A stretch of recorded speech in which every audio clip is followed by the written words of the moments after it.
आता 7 मिनिट ଅଛି अच्छा 7 happy new minute year happy new year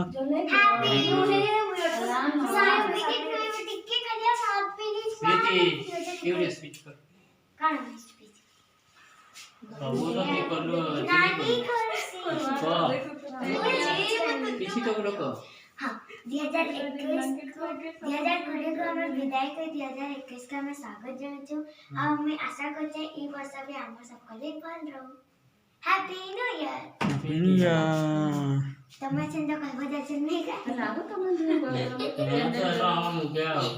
ये को हमें पहले कहना तो माचिस खाइছি पानी से 7 मिनट अच्छी टिके रहो जस्ट चिल्ला 6 मिनट जल्दी तो मैं की जीवा 6 मिनट थी 6 सेकंड थी तो मैं की जैसे मिलता है अब फ्लेवर भी जना पड़ी जाएगा वो सीधी तो मेरे फोटो देखो हैप्पी न्यू ईयर ये बाबू सेकंड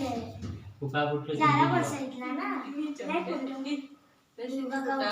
अदाती वाले बोल दिस वाली नी सफाले देखे अरे बाबूआ कितने मिनट की थी जल्दी देखो